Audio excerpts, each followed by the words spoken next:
Yo, what's up mga kaibigan? Nali na tayo magkwentuhan. Nagsimula na ang paggawa ng galaw ng Boston Celtics. Ang two-time NBA champion and defensive ace nila na si Jrue Holiday ay na-trade na patungo sa Portland Trail Blazers kapalit ang mas batang Anthony Simons at 2 second round pick. Excellent move nga ito para sa Celtics dahil kailangan talaga nilang maalis ang kontrata ni Holiday para makaiwas sa napakalaking luxury tax. At nakapagbawas na nga sila ngayon ng sahod, subalit magaling na player pa din ang nakuha nila kay Anthony Simons, isang young and gifted shotmaker na nag-average last season ng 19 points and 5 assists per game.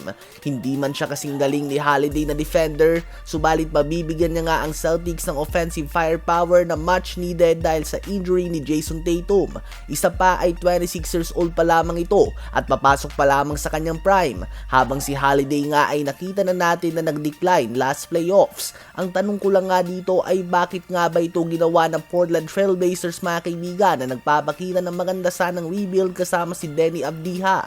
Sa Celtics naman ay simula pa lamang ito. Asahan na marami pa silang gagawin na galaw including ang Kristaps Porzingis trade, at dahil nga yan sa napakataas na luxury tax nila, sino ba sa palagay nyung nanalo sa trade na ito? Ngayon ay tumungo naman tayo sa Miami Heat. Ngayon nga ay madaming fans ang hindi natutuwa sa Miami Heat front office, partikular na kay Pat Riley, dahil ang Miami Heat nga at ang Houston Rockets ang dalawang team na natira na pinagpilian ng Phoenix Suns bilang trade partners para kay Kevin Durant, at talagang kinonsider nga ng Suns ang Heat bilang trade option dahil wala naman silang gaanong interest kay Jalen Green to begin with.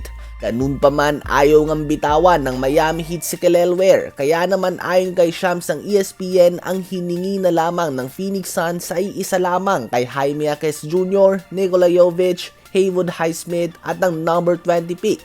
Subalit kahit isa dito ay walang ginusto ang Miami Heat na bitawan, kaya naman napilitan ng Phoenix Suns na tanggapin ang offer ng Houston Rockets kahit na hindi sila gaano interesado kay Jalen Green for obvious reasons dahil kaposisyon niya nga si Devin Booker na untouchable at si Bradley Beal na may no trade clause sa kanyang kontrata.